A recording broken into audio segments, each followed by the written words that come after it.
What in the fuck? I'm sorry. I had that planned and it went so bad. I'm like, what in the hell is our topic? I'm sorry.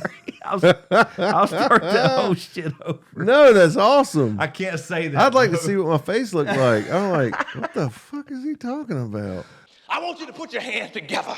There goes to the neighborhood. There goes to the neighborhood. And welcome him to the stage. Big round of applause. There goes to the neighborhood.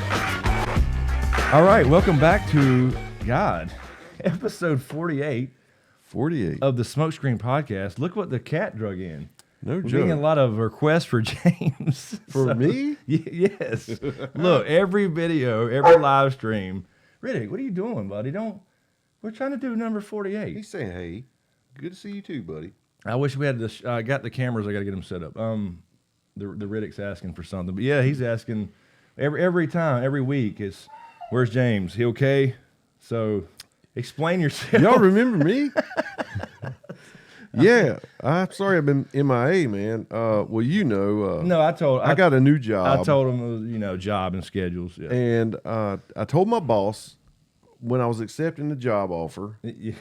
I said, okay, I do a podcast and I am in the process of writing my memoirs Yes. and I need time to do both. I don't want to be exhausted when I get off and have to not, miss out doing that. He was like, no problem. You'll have plenty of time. Of course. You can even I know work this guy, by the way. You can even work from home some days, and so I do believe that that's what, he still means that, but in the beginning I came in, it was like just jumping on a moving freight train. So Right. I'm like, well, I'm going to dedicate all this time initially so we can get this ironed out and smoothed out so I will have time later on. I didn't think it would take 2 months, but Right. we're moving in the right direction. I've actually got a helper in the office now, so I think I'll be able to have a lot more time to do things. I've only written like 3/4 of a chapter as Yeah, well. man. I'm trying to keep him motivated. About I'm trying. But yeah, no, we got to figure out just another regular day, whether it's a weekend or whatever, for whatever day you get off and can make time.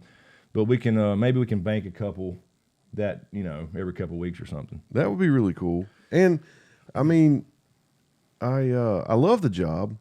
It's consuming a lot of time because And this time of year off it doesn't help. No. This time of year is horrible because it gets dark You early. You think it's like 11 o'clock. You feel horrible at 4 o'clock, 4:30 or 5:30 when it's dark. And I've been pretty exhausted when I get off. And then, like I've told Chris before, and I probably mentioned it to you guys in the past, since I moved out from over there, when I come over, I do like to catch up with you. Yeah. And us talk about things, and sometimes we just run out of time when I do come over. So I still need you to be my friend. Yeah. It was a good point you made, the way you put it. I mean, and, you were saying like I need my buddy, not the podcast partner. Sometimes. I get that. So yeah, but things are looking up, and these are always awesome. Feels good to be back. Yeah, so we'll try to get a couple banked and get back on a regular schedule here. Thank you guys for sticking around on Patreon, by the way, if you have. Anyway, so we're talking about this. Oh, that's right. I forgot. I guess I could do a shameless self plug here. Mm-hmm. I did leave it laying there, kind of obvious, didn't I? This, good Lord, it got thick, didn't it? Mm-hmm. Got thick. I got a thing here. I did. I don't know if you can see that over there. There's a book. Yeah. I finally You printed it on with 20 font and on cardstock. No, There's a full book right there. full book. 85,000 words. That's now. so cool. 85,000 words. The Crimson Gods. I have read it. You have not read the final version, but close. You're pretty close. It's a solid book. So I will be putting this on Patreon for anybody who wants to go ahead and spoil themselves. I'll put that up there, the link to the new version, and feedback.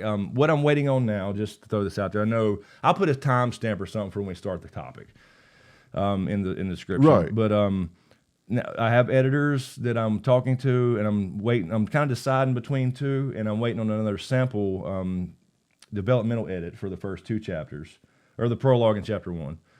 And I've already gotten one back that I showed you. Pretty good feedback. And so I'm waiting for the other one, and then I'll kind of book that and get it going. But then the problem is they're booked out so far. Yeah. And I didn't, that's one thing. It's a learning thing. It's just part of the learning curve. You don't realize the editors, when okay, I want to get my book edited, they can't do it tomorrow. Right. But you do expect them to be booked out a bit, but they're booked out till April the 1st. I'm terrified that I'm like hyping your head up, making, I'm telling you how awesome this book is and everything.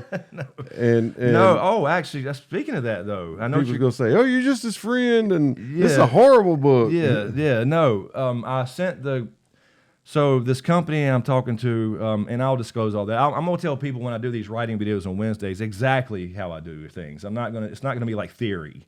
You know what I mean? So I'll mention these people, and they'll be glad to have it. But the girl that works with this girl, Instagram, I found her on there because I knew she was going to be doing it. And so after they sent the feedback back, I've sent her a personal thank you message because I'm emailing through the company, if that makes sense, not directly to her. So I sent her a personal thing. She was like, "Oh no, I think you got something great going, and it definitely feels like an experienced author." So I was like, "Oh God, I feel so much better." Very good. I trust James' feedback, right? I know. There is that you wonder. You want these strangers that experienced writers that have these people have 4 or 5 novels out a piece. You know what I mean? So anyway, the Indiegogo campaign is open now. That is raising money just to pay for all the editing and the cover art and all that stuff, and the artwork as well, the digital art as well. So they're now open and running for another, I think, 51 or 2 days or something. Good for you, man. I'm proud of you. And so, thank you, man, for finishing it. I finished the book. In regard, this will be done one way or the other. But there it is, the first print, just a home print, and we'll see. So I'm really excited about it. I still go to bed thinking about now it's like little things though, like, oh, that would be a good little line or a little chain. Instead of like the overall story like it used to be. Well, you've got a whole world built now. I do, and a lot of time to fill in. There's stuff to do. Yeah. If this thing gets some traction, you have endless journeys to send your characters on. I hope so, man. I hope people dig it, man, because I feel like that all the time. I feel like I've talked about this now for months and months, and really 2 years, but more recently, obviously. And I feel like, because there's a few people seem to be excited about it, but I don't want them to get it and go, "Oh, that was me either, man." Yeah. So anyway, the Indiegogo thing is it basically it's a pre-order, and it's the first version of pre-orders. There will be a pre-order thing on Amazon and all that stuff whenever it actually releases. I'll figure out the date and all that as we get closer. But the editing comes first, and so while I'm waiting on the editing, I'll get a cover done and all that kind of stuff, and then I'll do a video on the cover reveal and all that good stuff. Do you have different levels of support people can give to get the book or something? Or yeah, Patreon automatically. Autograph books. Yeah. My personal Patreon or for the main channel, yes, that's all they're kind of built in. Okay. But the Indiegogo campaign is like a one-off, just temporary. I'll go give you some support on there. You're going to get the first copy, man. You're the real. He was the dude out of all the people. You know what I'm saying? Yeah. You know this. You know where I'm going. I know. You're the only person who's had an interest to come up here and read the damn thing. So he's been my critique partner for the last 2 years, essentially, but really in the last 6 months, heavily, because I got into it. I think you could tell I was genuinely curious. Yeah. When I come over, have you got more for me to read? Mm-hmm. Because honestly, nobody else has ever asked. I was following those characters, and I would read everything you had, and then I would look forward to the next time I came, catching up, see where you're at now. So I am your friend, but yes, as somebody who has not read many novels, I found that I was interested in it. It's a good story. It's a good, I hope so, solid man. story. I hope people and enjoy I like it. And porn. there is a little, there's a few explicit parts. There really, you know what I'm really saying? are. I Yeah. did go a little, and we'll see. But yeah, there are a few, parts that might make you tingle. It was I hope. cool. I liked it. Yep. I'm trying I'm trying to keep it realistic, and nobody. I'm sorry, I'm just gonna say it. Nobody fucks under sheets. No, they just don't. I'm sorry, they don't do it. No. That's fucking PG-13 shit or whatever, movie shit or TV show shit, I should say. There's never a fucking blanket there. I'm sorry. I don't know, man. I don't know. Oh no, It's kind of cool sometimes. Okay. Well, I'm okay. Anyway, anyway, whatever we said will be in the links in the description. Ooh, somebody turn the heat on. I just turned it down. False topics aside, James got. I mentioned we were talking about doing the podcast, and I said we need to do some more true crime stuff because I really like digging into psychology and figuring things out. And you brought up the JonBenet stuff that we had talked about a couple of times in the past, maybe. But now it's recently come back up, I think, on this ABC thing. Yeah, 2020. 2020. Did a special. Yes. Just Friday. Yeah, so it's very recent. Mm-hmm. And so we just watched, 5 parts in a row, plus another couple parts on that. And then I was reading the wiki page about it again, kind of because I remember this because you mentioned OJ, and I watched OJ in college. When I was in college in '95, I was watching it from the apartment. And I remember watching the whole trial. I remember the couch and where the TV was and all that shit. And that came out like the next year.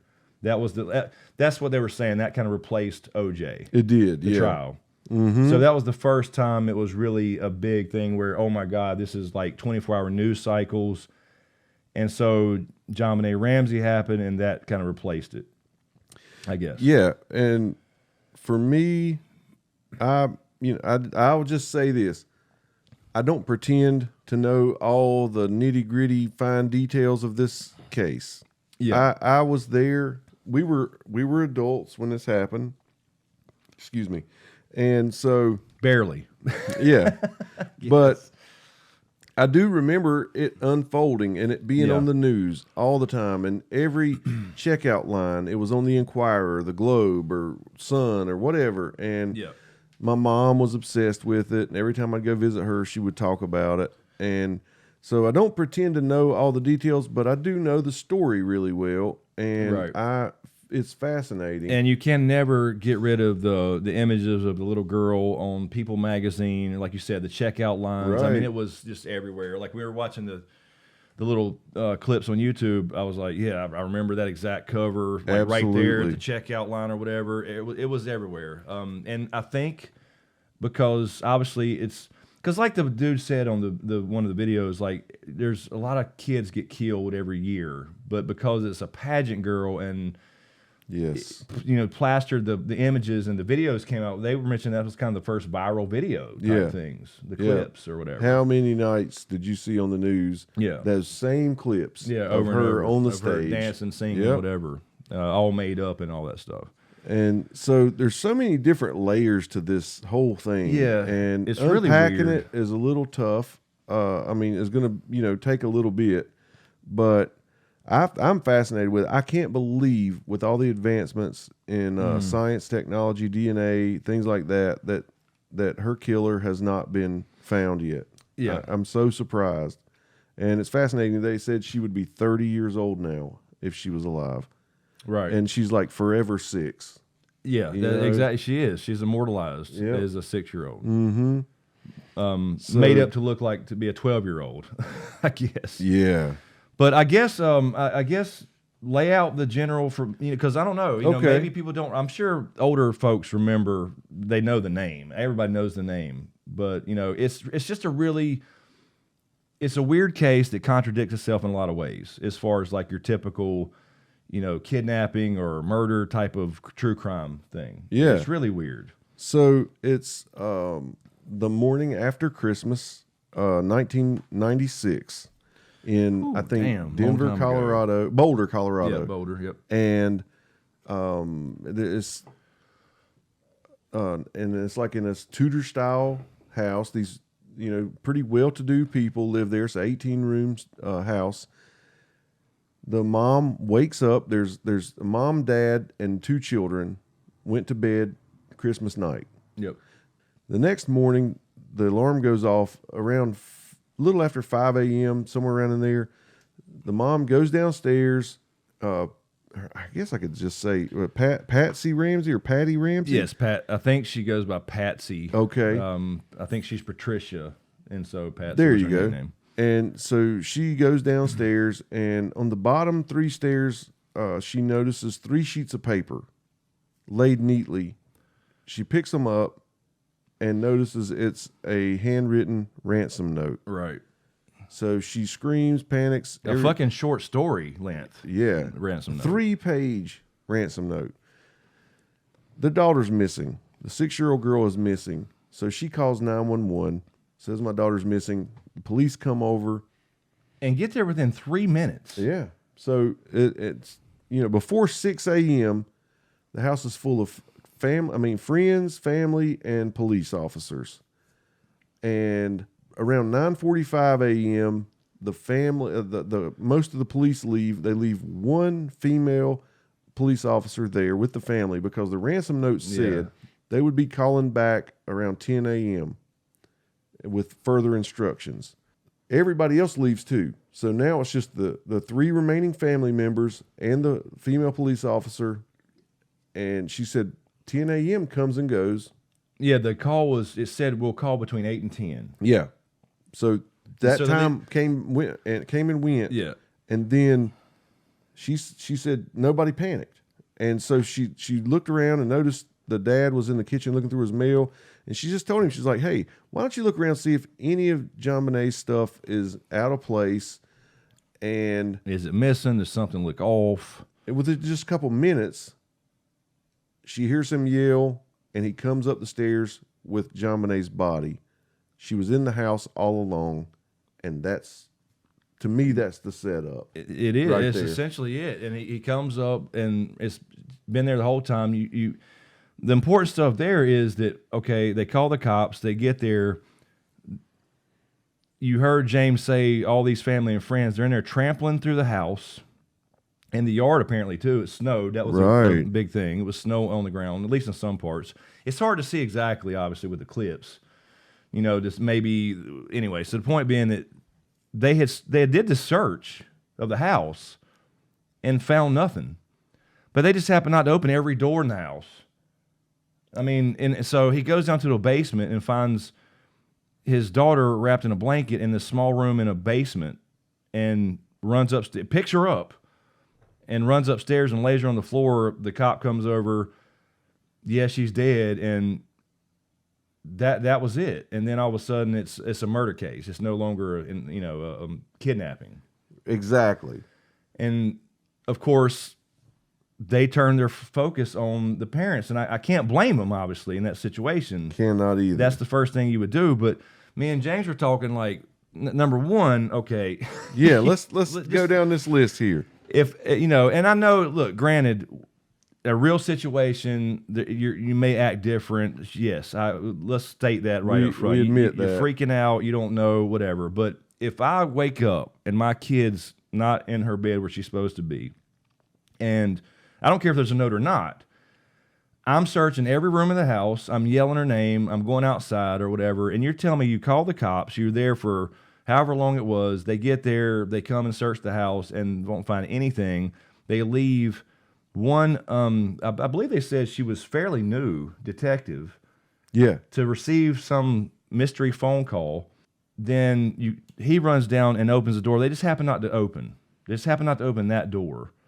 Yeah, my 911 call would have been, I found my daughter dead, and there's some weird, shitty ransom note here too. Exactly. I don't know what's going on. Please send help.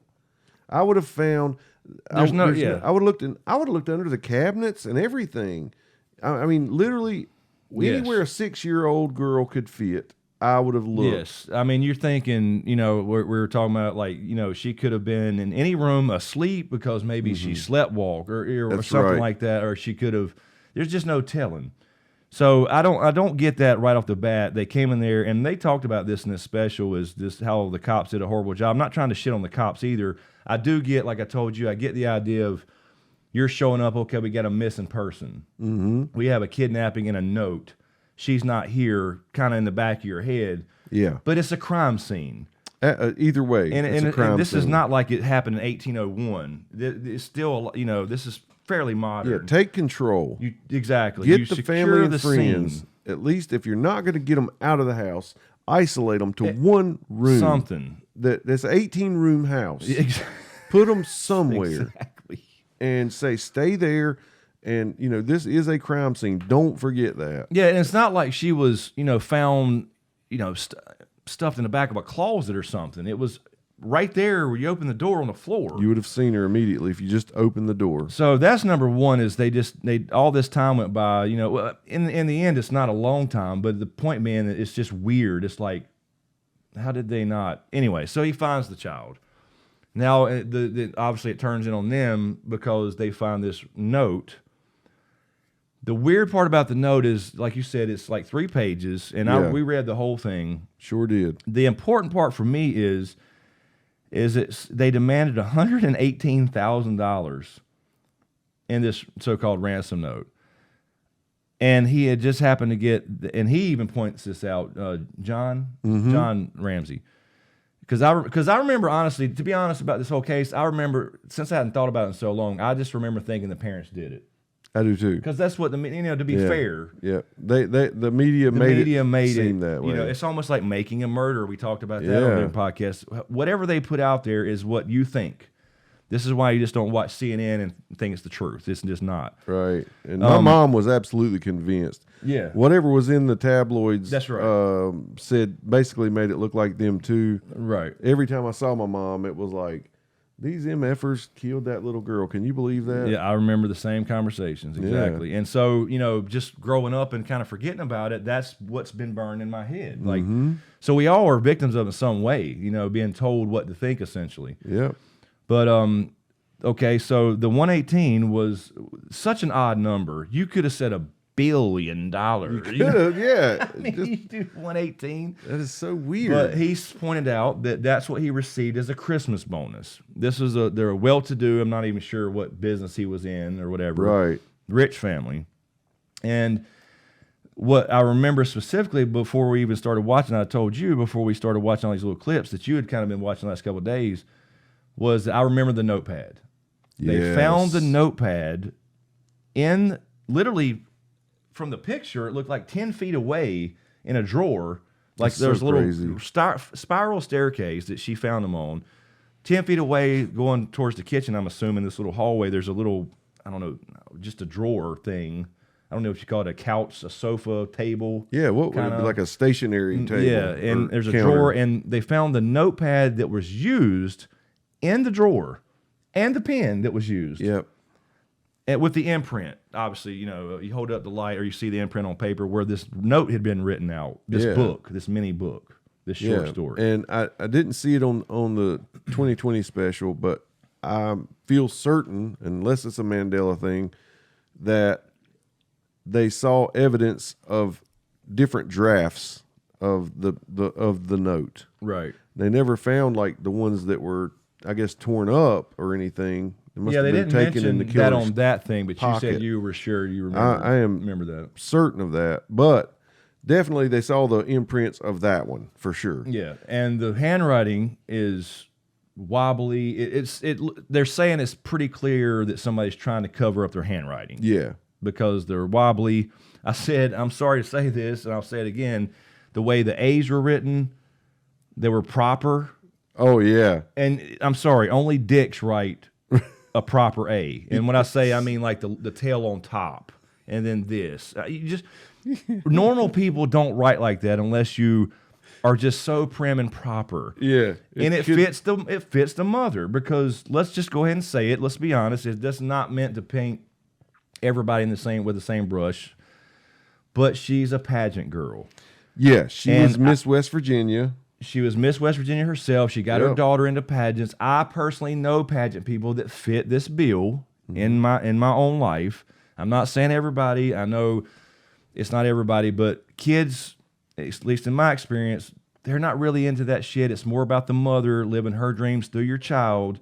Right. It's no different from athletes. You know, I know It's friends. the same, yeah. I know friends that were, forced to play baseball, ended up getting really good, going pro, but they hated their childhoods because of it. Tiger Woods' childhood was probably pretty damn rough. Absolutely. I have no doubt. Now, we're not saying Yeah. pageant moms are murderers. Because that's Or what the first got if me. you write your A a certain way. We're just saying it kind of does because they didn't do themselves any favors when anytime they were not at all. on TV or whatever. No. They seemed snooty, Yes. holier than thou, better than you, and so this just kind of helps. It's why Yeah, the people case against believed them. that they might have done something. They seemed like assholes, and They wouldn't talk to the police directly. They lawyered up and they kind of did these unofficial talks and stuff. yeah. And it was just like, go out there and find who did it, and then the woman literally said, the detective that stayed there with him, and I thought this was pretty damn interesting It here. really was. When he brought her up, laid her on the ground, and she comes over, he says to her, "Is she dead?" Because he's saying there's some hope that she's still alive. She says, "Yes, she's dead." The woman, the police officer, literally said she was counting in her head, "Okay, I've got 18 bullets." There was something weird with him at that time. And the interviewer said, "Why were you thinking that way?" And she said, "Because I didn't know if we would all be alive by the time everybody got there." Yeah, that's weird, man. She got some feeling from him. Yes, she sure did. Like he killed her. And the girl was brutally beaten. Yeah. Like really it's over horrible. the top. It's horrible. She's 6 years old. This is overkill. Yeah. All right? Yeah. Her head is cracked. Her skull is fractured. A huge break in her it's skull. an 8-inch fracture. Yeah, 8-inch fracture in her skull. She has this garrote so tight around her neck. It's just pitiful. And it's tied. The stick they use is a broken off paintbrush. Right. Not like you paint a house with, like you'd paint a painting with. So just the narrow little stick. From an art set. Yeah. From an art set. And she has these marks that almost look like burns on her, but they're Perfectly circular. and they're the Yep. same distance apart. So there's 2 right here on the side of her face and then 2 more on her back. They're the same distance apart. And I'm sorry. Yeah, there's evidence that that same stick had been used to sexually assault her. She had dried blood in her panties, and so she was sexually assaulted Among a few other tools, Yeah, I believe. he originally found her with duct tape across her mouth, so he pulled the duct tape off. But the last moments of this child's life were just horrendous, and it happened in her house, Chris. That's what bothers me. In the middle of the night while people are sleeping. Right. How can somebody do that much damage in your house, right under your nose, Right.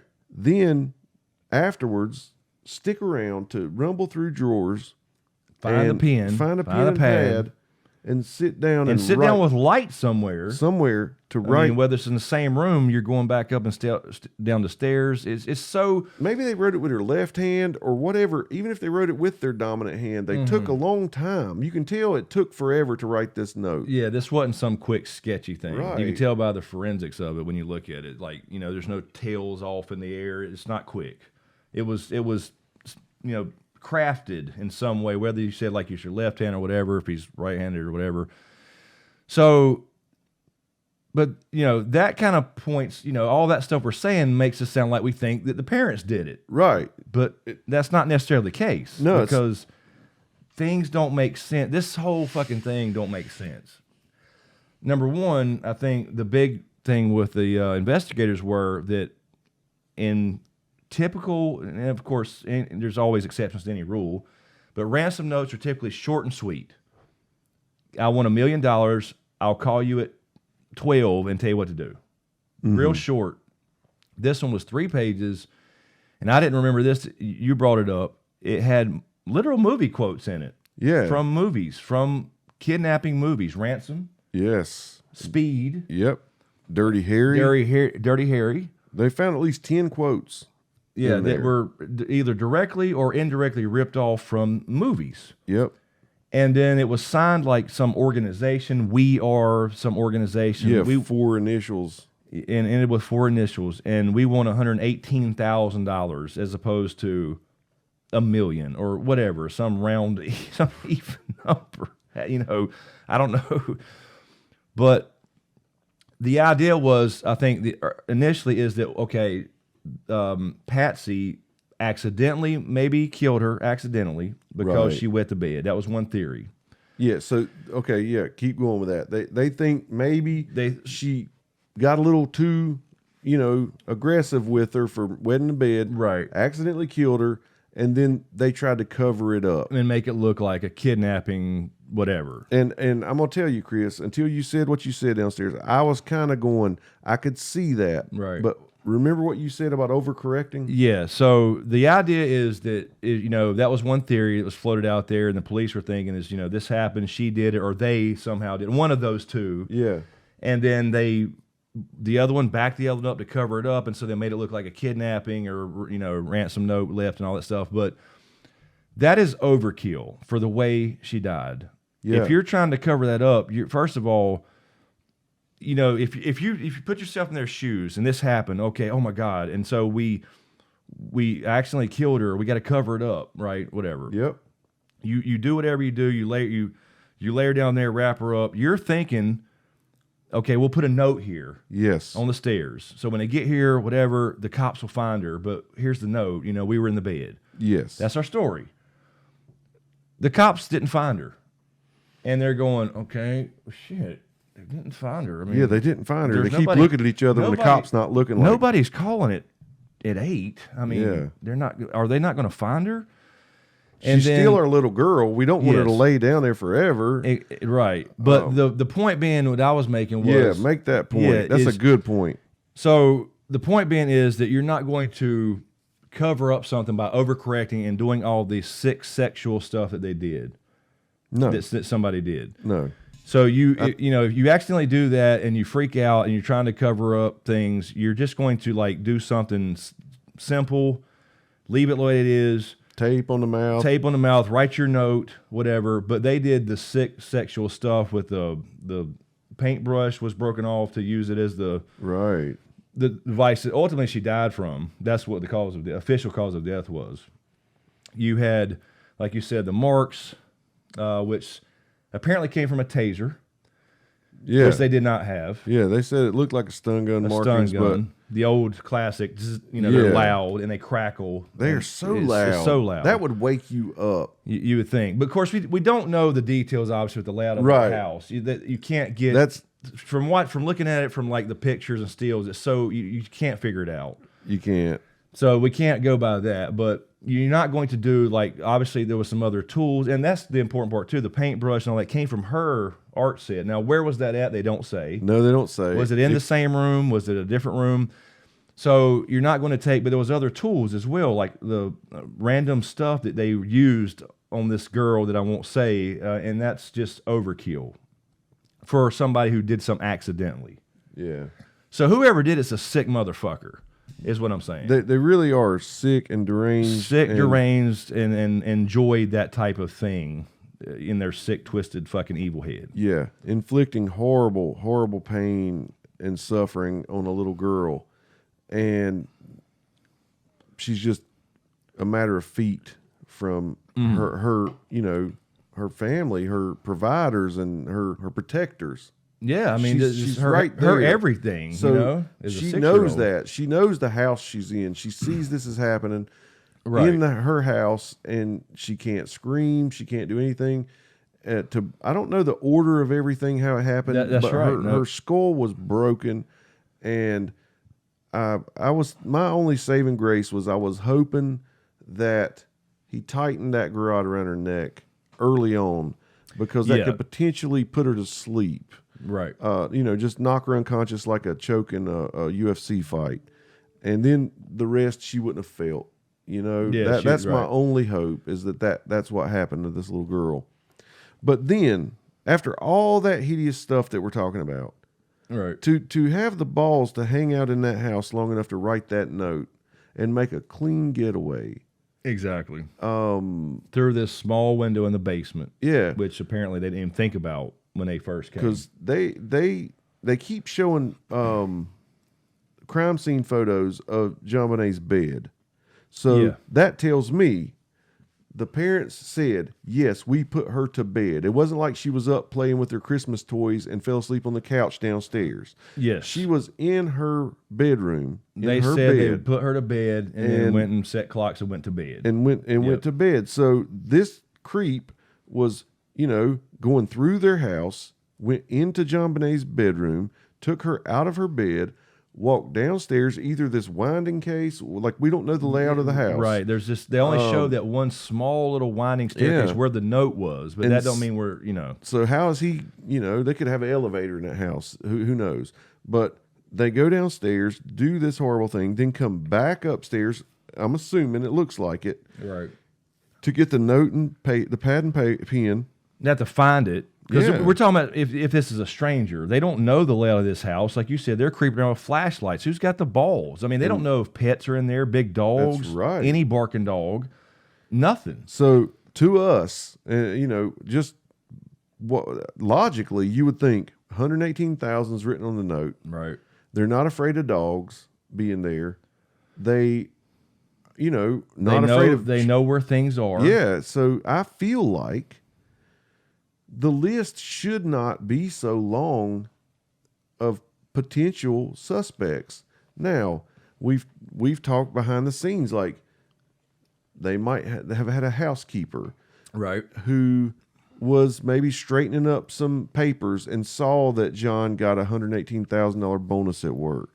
Right. She goes home, tells her deadbeat boyfriend about it, or brother or somebody. I hate to, just, we haven't caught the person, so just say that it's a man, but it's a man because they say they found male DNA on her panties. I don't know that we've mentioned that yet. No, we were just laying out, like, what we're trying, in my head at least, we're trying to lay out, okay, what looks bad against them and then what doesn't. Yes. Because nothing makes sense here. No. There's no logic to this whole thing. It doesn't. So, I mean, easily, like if I'm the cops, with what we've laid out, I feel like I could create a list. I don't care if it's 200 people, list of potential suspects. You might not even have names. You might just have like, okay, what degrees of separation from the Ramseys, to potential people who could have known the layout of the house and done this, right, and known this sensitive information. Not that you have to know. Like, is it, like I said before, is it possible that some completely random person picked that house, you know what I mean, and snuck in through a window and kidnapped a child from one room, moved her to another, did horrible things, wrote a note and left? And picked that number. But pick that number? No. That's tough. No. Yeah. Pick that number? No. But it is. Yeah. You're right. But it's somebody unlikely. Yes. But at the same time, bottom line is either somebody in the house did it that she trusted, or somebody outside the house came in that she did not know. Yeah. Now, the DNA says that there's male DNA of, they don't have a person, but there's male DNA they found. And then later on, and that was part of the thing, they had all this evidence in some way, shape, or form, and they brought it to a grand jury, right? Mm-hmm. The grand jury said, we think we have enough to indict the parents. Yes. The DA comes out and says, no, we're not indicting the parents, and that surprised a lot of people. And nobody understood why. But at the time, they already had this DNA evidence that pointed to somebody else not even related to them, but they didn't say that publicly. No. Which was very odd. They just left the public going, what? Yeah, what? You don't? Because everybody thought It's the parents. Yeah, and I remember my mom saying he's rich. He's paid that DA off. Right. You know? Yeah. So, But you have, like, you know, initially you're thinking, okay, family, like parents first, then, you know, family, immediate family, people who know that number. It could be a coworker, a boss, you know, whoever he might speak to and mention, hey, I got $118,000. How much did you get? And then those immediate people, there's your list, right? And then you have, like you said, housekeepers and anybody like that who may have access to that information. But my thing, if I came in today, like if somebody hired me, hey, I need you to investigate this. We need a fresh set of eyes. My focus would be on that number. me too. Because it doesn't matter who wrote the note, whether it was somebody in the family, one of them, or somebody outside, somebody knew how much he made on a Christmas bonus. Yes. Now, you also have, as far as, you know, potential perps is, let's just say it, the pageant community. Right. I mean, why her? She was a well-known in that area pageant girl who probably won a lot, and it's just a weird thing. I'm sorry. Yeah.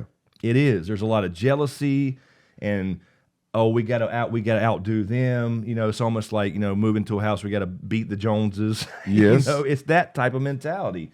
You can also see that she seems to be very in control, and we mentioned that in the other podcast we did about, what was it? I mentioned it downstairs. Oh, the The Christopher Watts, yes, where his wife, she left. He killed 2 kids and took them out to where he worked and buried them or whatever, Yes. or put them in anyway. That was all horrible. But turns out that she was very controlling and one of those people vlogging all the time, camera in your face all the time. Oh, no, do that again. It's got to be right. She comes off as that type of person. She does. She comes off like really it's crazy how similar they do seem. Once you mentioned that down there, I was like, man, she seems a lot like that lady. Very much. And then it shows these clips of her. Now they didn't have cell phones to vlog or anything, Right. but she was making these like virtual Christmas cards, or I don't know if she was going to send out videotapes or whatever of her I guess in they her were house. doing VHS Yes. tapes.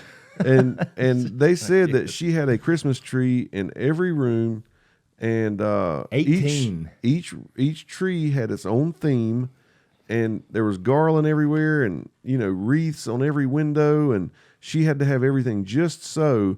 And then it just shows her, you know, in there like recording this just by herself, this Christmas message for friends. Right. And so I don't know, Like the ladies at the country club, the bridge players. Yes, You the know, bridge it's players. something.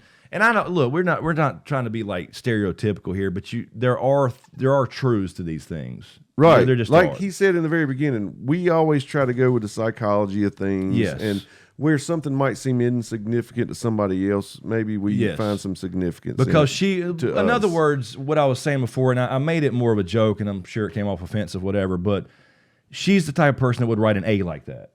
Yes. I mean, you know, Yeah. seriously. Not that it's like wrong. It's not wrong. It's proper. But that's kind of the point. right. Like you type that, but you're not. Which that lends credence to the fact why people would think she would be so pissed about her daughter wetting the bed. Exactly. You have That to be was perfect. that was the point. You have to you're be- not. Yeah, you. We don't wet We the have to bed. maintain this public thing because you're a fucking winner. You're a winner. I'm thinking of Breakfast Yes. Club now. Now I got to watch the Breakfast Club.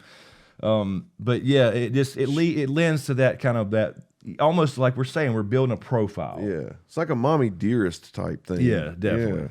Exactly. No wire hangers.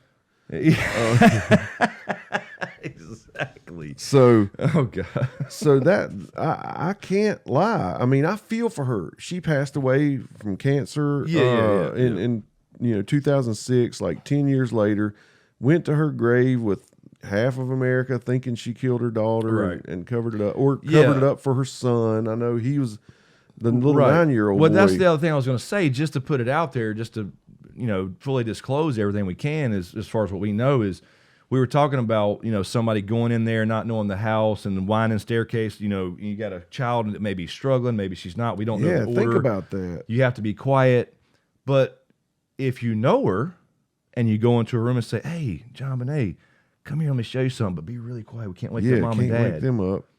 then she went willingly. There's no need for all the stuff we said about rummaging, and because you know where you're going. And that the was logistics of it the other way are hard to figure out. Exactly. This way, yes, it all fits. It does make sense. But we're just saying, just to throw that out there, because that was a theory, and because the older brother, he wasn't that much older. He was like 9 or 10. He was 9, she was 6. So that would be like a young psychopath, but he was cleared, and had nothing to do with it apparently. And honestly, a lot of people were trying to give them the benefit of the doubt, like he accidentally killed her. Yeah. And then they're like trying to say, well, we've lost her.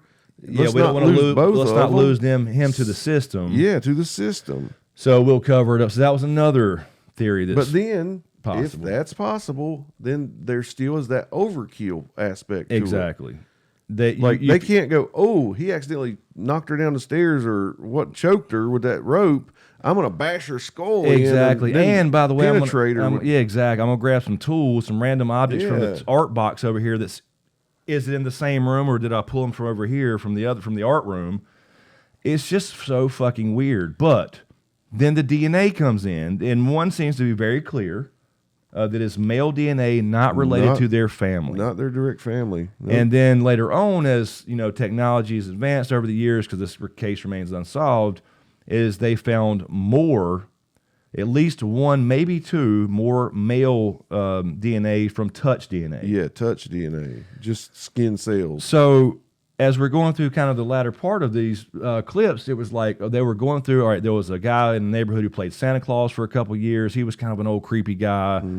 Let's check him out. And he was interviewed on there and said, I would have nothing to do with that. I love their family. I went over there every year for their parties. I was Santa Claus.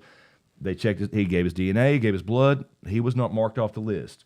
They marked all everybody they checked. They got blood and tested, and they were just marked off the list. And I think that's a mistake. Yeah, because what I was saying was we don't know anything about the minute details. Those pajamas she was wearing had DNA from some random male that's not in their family. Touch DNA, as they discovered how many years? Not a lot. I don't even know how many years ago.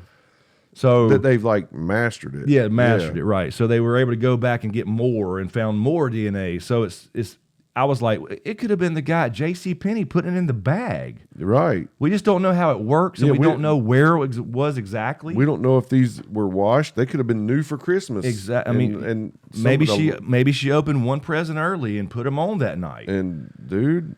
And then the guy at JCPenney or Macy's or wherever the fuck it was, with no connection to the family, has no idea. He's just folding them up and putting them in the bag with other things. You're marking people off the list, but then is that based off the touch DNA that's new and really, really not clear to me what they actually have, or are they certain?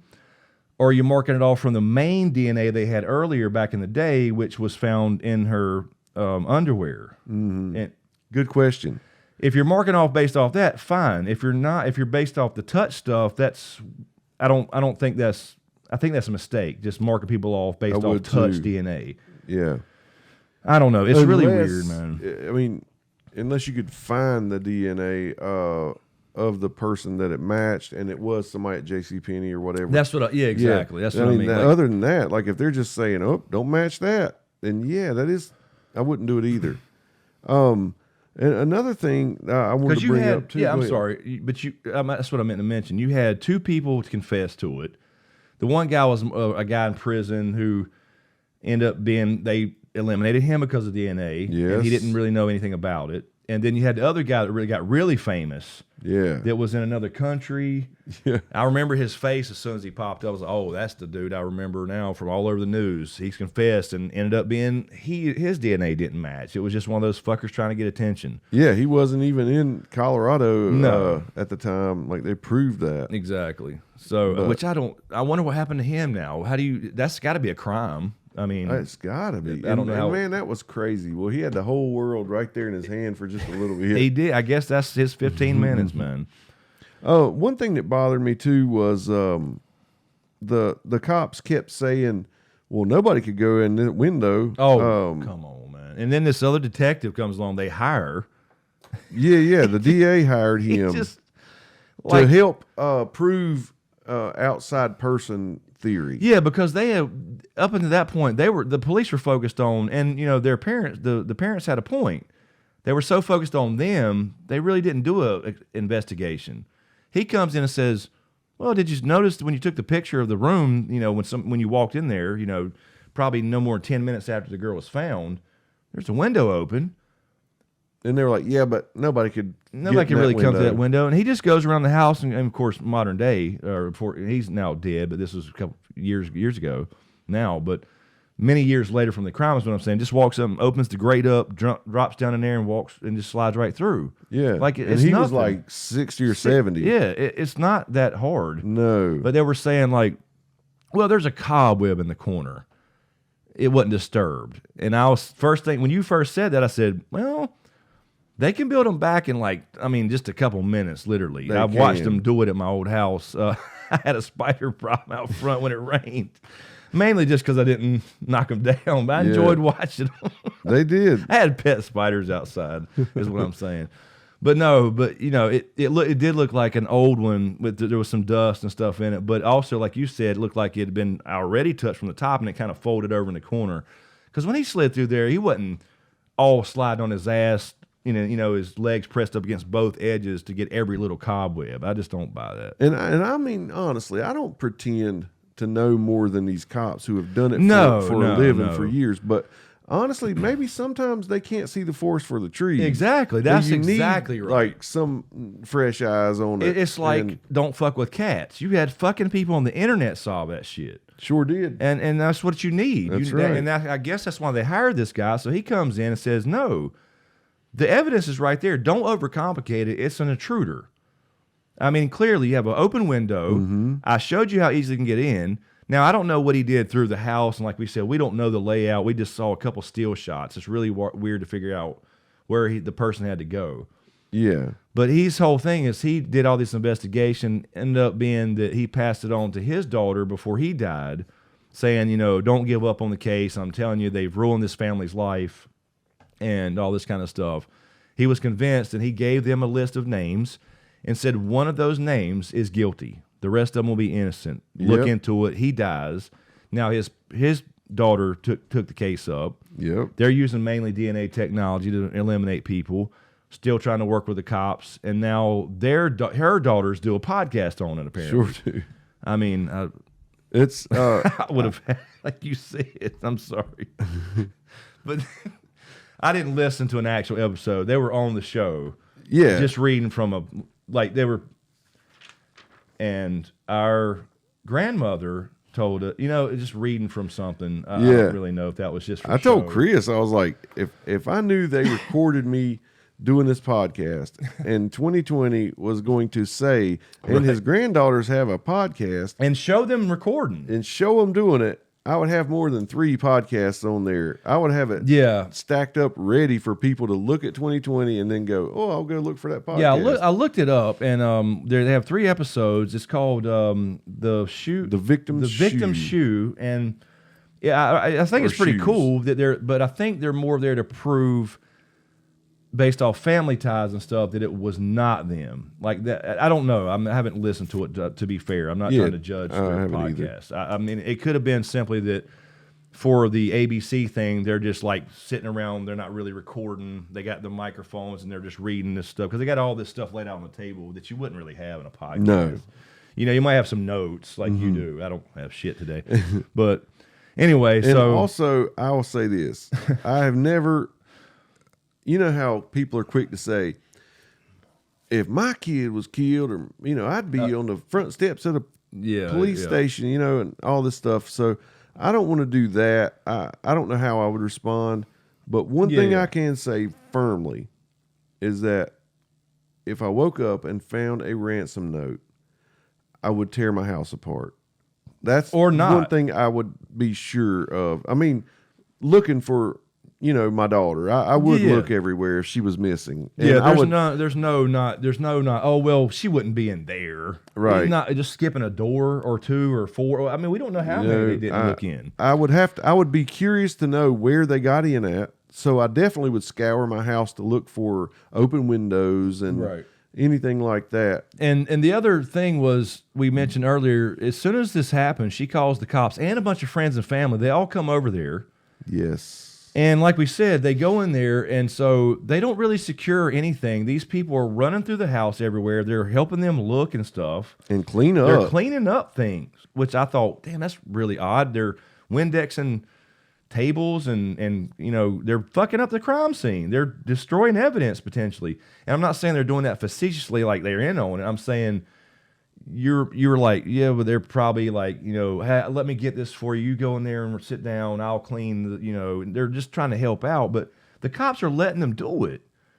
So there's always a theme in these true crime podcasts, right? Yeah. Of these police departments just going in there and, okay, because I'm not trying to bash on them either, but I don't know what actually happened. We're just going off what we hear.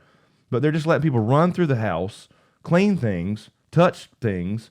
He literally picks up his daughter and messes that scene up. Yes. Brings her upstairs. Now he's later on a carpet with people been walking through there all day.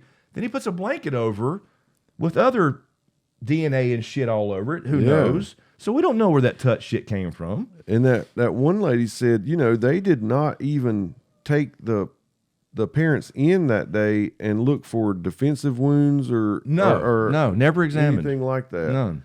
And so I mean, because there's so many wild scenarios that could be drawn about what happened in that house that night. Yeah, it's so weird, man. It's like it's just one of those things that everything points to the mom or everything points to the parents or dad or whatever, but then everything doesn't at the same time. It's like if you just killed your kid, and whether it's accident or not, you do the ransom, but you know they're going to find the body, so there's no point in doing the ransom. Right. Don't make any sense. If I'm doing a cover-up with a ransom note, I'm taking my daughter, her body, somewhere else. Yeah. And hiding it. Because you're expecting when they come, they're going to go search the house and find her right there in the basement. That's what you would assume. But they didn't. So, I mean, that's like the dumbest idea. It's dumb. And then to write it so long to have Even all for this. the killer. Yeah, it's just stupid. It's dumb. An intruder to leave a note, like, why waste that time? You need to be taking that time to get the hell out of Dodge. Why waste that time to write a note when you know they're going to find her body in here anyway? So my two bottom lines are this. The person who did it is a sadist. Yes. Horrible. No doubt about it. A horrible, evil sadist who enjoyed this type of thing, who's got some kind of fucking sick, twisted pleasure off of this. Yes. And knew in some way how much money he made as a bonus. Right.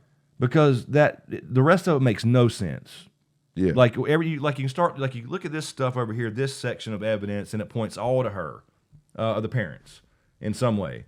And then you look at the other stuff and go, well, that don't make no sense. She's in their own house.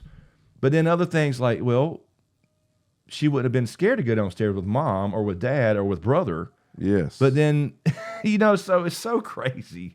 I will say this. Obviously, they said that the DNA clears all the males in the immediate family. Yeah. But I have and they to wrote say, that formal thing, apologizing. And they did actually sue people for defamation, just to be fair. But I will say this. That special had her older half-brother. Yeah. I did not remember ever hearing about him. I had heard about the 9-year-old possibly killing her by accident. You know, the one that was interviewed on Dr. Phil. Or fucking young Michael Myers. I mean, yeah. Jesus. And but the older guy, John Michael, I want to say Montgomery. Ramsey. Something like that. John Adam. I don't know what his name is. But his name was John also. It's her half brother. He's several years older. I didn't know about him, and I feel like I would have put some more attention on him. And he wasn't. But I don't know anything. I don't think he might not have even been in town. I don't think he lived. I don't there. even know. Yeah, he was from another marriage. But it just blew my mind that I'd never heard of him. Right. It shows you how little I know. So because he know a lot about it. He was basically defending his dad, saying he's been through hell over the years. You know, half the country thinks he's guilty of murdering his own daughter and blah blah blah. But I guess I'm assuming again. We can't assume anything, but just, I'm assuming he was on the list of suspects or whatever, being close family.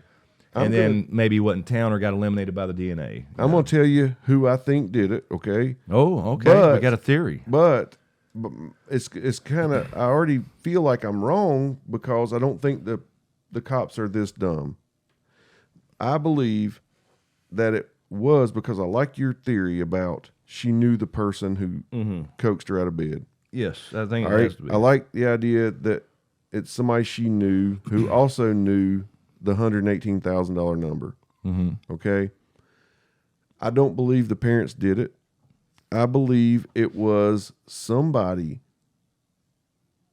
distant, like not related to them at all. Obviously, the DNA doesn't point there, but I'm just saying. Right. But there's somebody that JonBenet knew and felt comfortable with, and they are closer to the family than we think. That actually, but still broke in and Still- went to a still broke room in, and was coaxed like, her to hey, come. hey, yeah, come with me. As opposed to the struggle and kicking things. Yes. And be really quiet. Don't wake mom and dad Right. up. So, And maybe they got her down there. She's still struggling or whatever. They crack her over the head to shut her up, realize she's dead after they've already left the note. Like they leave the note, they're going to take her with them to actually kidnap her. And then that's when she dies. It's kind of weird. I haven't put a ton of thought into it. Yeah. But I don't get why you'd leave a note and kill, if that makes sense. Yes. No, I don't either. But I don't really have. I mean, I agree. It's got to be something like that. But I don't think necessarily. I just don't know enough about the actual DNA they have. It's really Me either. unclear. It's really unclear to me how they're ruling out people based off DNA. In the underwear they're saying. 'Cause I don't know if they have a full. Because they just said unknown male. That's not related to them. Mm-hmm.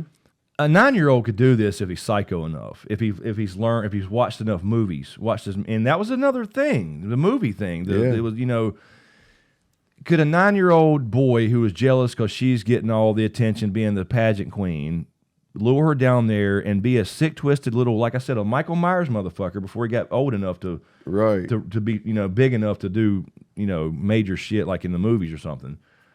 But that's how they start. They fucking kill rabbits in the woods, and they're sadistic and sadist. And could he have done that somehow and then known enough from movies, from Ransom, from these the movies, to find some blood somewhere and just put it under her fingernails? Because I don't think DNA is that clean. I mean, yeah, in some cases, obviously it is.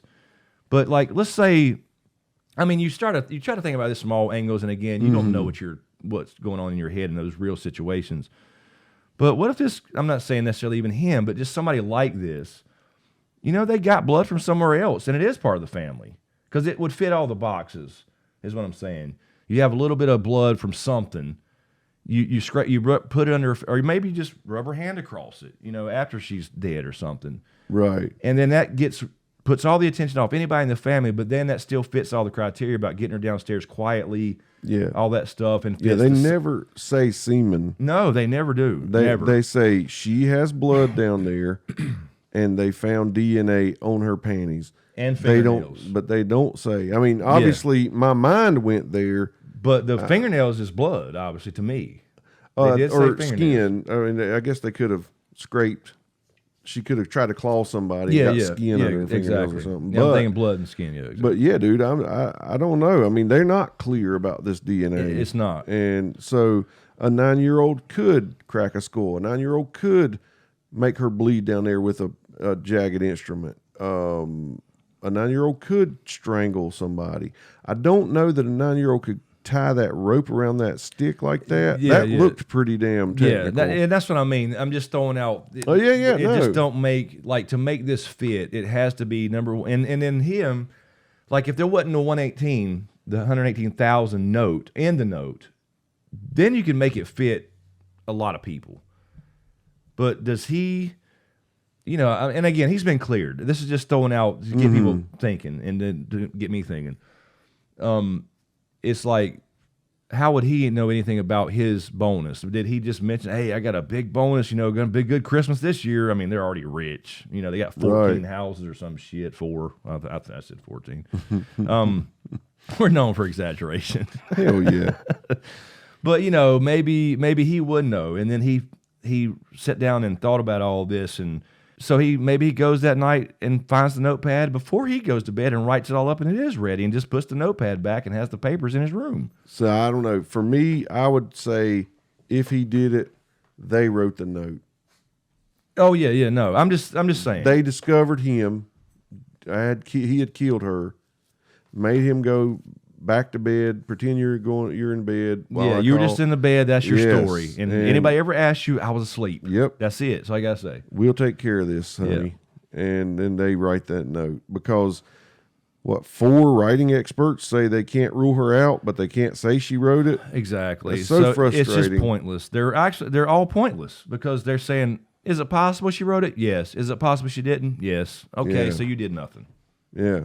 Yeah. So I didn't have an actual person in mind for a theory, just that kind of, I guess, the profile of a person. It's got to be somebody who knew the number, because like I said, that would be if somebody called me today and said, Chris, I need you to investigate this murder. We need fresh eyes. I'm starting with $118,000. Me too. Period. And then, you go through that, and if you can narrow that down to people who would also know the house layout and where things were, yes, and where rooms were, and that window happened to lead down to this basement and all this kind of stuff, then you got the perfect suspect, and it's going to be a guilty. Somebody's going to match, but not necessarily the DNA again. And no, they didn't have mean dogs in there. Exactly, and like any dog, it's just going to make noise. Yeah, and knew that, and maybe knew that so she would trust them. You got the detective coming in. That's what you said when you stood up. Yeah. Yeah. So you got the detective coming in, and he's like 100% sure it's an entry. Yes. Unlawful entry. It's the guy, stereotypical guy breaking in a house, but it don't fit to get her down there unless she knows him, which is fine. That may be a possibility. But he also has to know $118,000 and all that kind of stuff. If you believe that the person who wrote in the note and killed her is the same person. Right. Because they presented themselves as a group. As a group. They sure did. So, okay, let's go with that for a second. They say they're a group. Yeah. Now they're saying there's multiple male DNA on there. Mm-hmm. Is it possible one person was writing the note while the other person was killing her? It's certainly possible. But I think, even if that's the case, I think they intended to kidnap her. And this crazy sick fuck, they realized they accidentally killed her. Went ahead and just was so pissed off. He strangled her, broke her head, and did all this other stuff. Pissed off that he lost his ransom. Maybe. Maybe so. And then, but would you... if that was the case, then you would have to have the note ready or before she died. Well, I'm saying the other guy's writing it. Oh, he was down there and you've accidentally killed her, and now you're like, God. Yeah, but is he in the same room? So then he writes it and then goes. Oh no, I pictured the other guy sitting on the steps writing it while I'm in that train room in the dark. I'm in the room. That's what I mean. Like it had to be a lit place. So flashlight. That's true. I guess it can be done, but. Anyway, I mean, the point being so if that would happen, does he leave it anyway after he knows? Or does he separate it enough and he leaves it and he comes back and in my weird scenario, I'm picturing a guy coming from the stairs into the room. What the fuck did you do? Right. Let's get the fuck out of here. Yeah, and already just had left it everything. Okay, yeah. That's my weird. Yeah, and that's certainly a possibility. So then you got 2 people, but they did find a footprint of a high-tech boot, but I told James, at that time especially, and still today probably, cops wore high-tech boots. I did. Right. So you had one footprint there that wasn't there, but that could have been a cop, and they haven't disproven it. They just don't give enough information on all these little details, which they leave it open for podcast. Dude. I guess. You know what I mean? You know what would not surprise me? If a cop walked in that room and didn't know that's her laying there under that blanket, and then didn't have the balls to say later, "Oh shit! I opened that door and saw that blanket there, but I didn't think anything of it." Who wants to seem that bumbling? That is true. That's what I mean. You just let don't so much know. other stuff There's just so many people involved that all are flawed and make mistakes and not really thinking about the bigger picture. They're pissed because they're out there the day after Christmas. That too, you just never know. I mean, so that's very possible. Somebody opened the door and just looked around. Hey, JonBenet, are you here? And then it's just looked like a storage room to them. It's a storage room. It was kind of a cluttery storage room. But you have an open window. Now, again, I don't know where the door is in relation to that. That's what I'm saying. You just don't know anything. Yeah. And so you got a door there and a suitcase under it that you could not have stood on that suit. I know those type of suitcases. It's an old school wobbly thing. Would have fallen. You didn't even need it anyway. The old man got in there. It's only 5 foot jumped off the right floor. down. So it's just there's so many contradictions. So I don't know. Bottom line is for me though is you got to have somebody that knows that number, and that's it. I mean, yeah. Because anybody could, but, you think about the movie thing and the quotes, it's like, it seemed planned. Yeah, I agree. And they definitely, I think they did agree, the experts, that they did try to purposely wiggle the things. Were their hands shaking?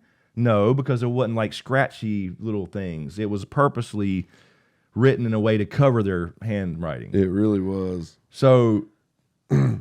I mean, I don't know. If you go that far, then either they're going to examine the handwriting, compare it to family, right? But you don't. If it's a complete stranger, where would they find that handwriting? To cover it up. And like the one thing that keeps baffling people is like, if you don't want somebody to identify your handwriting, whether you're trying to cover it up or not, you don't write that much. No. The more you write, the more chances of you being busted. Yes.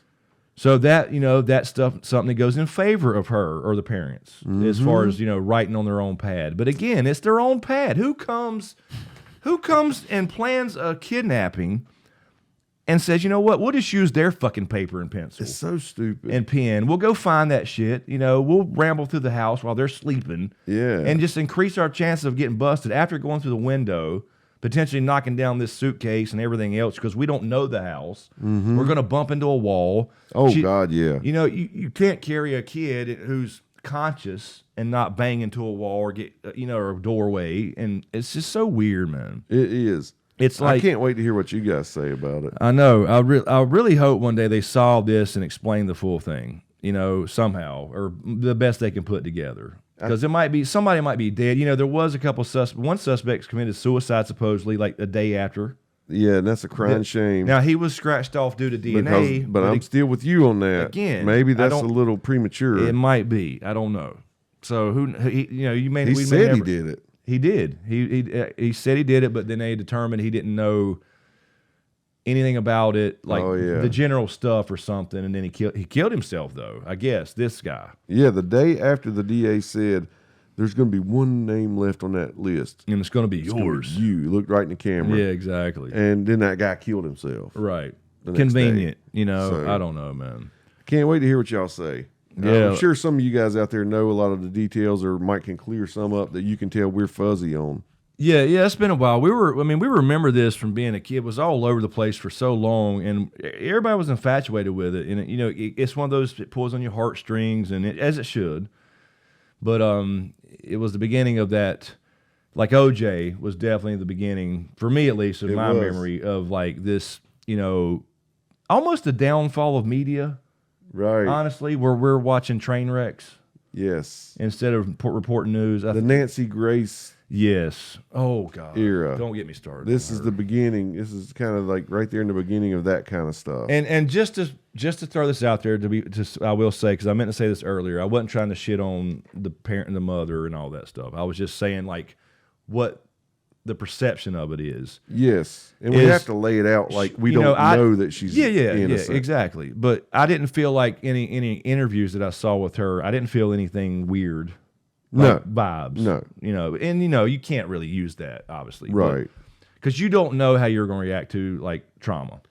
And then after it happens, I would say she's probably taken nerve pills for years. Yeah, however she might act. She was on Valium on CNN that time. But they did make themselves look bad. They did.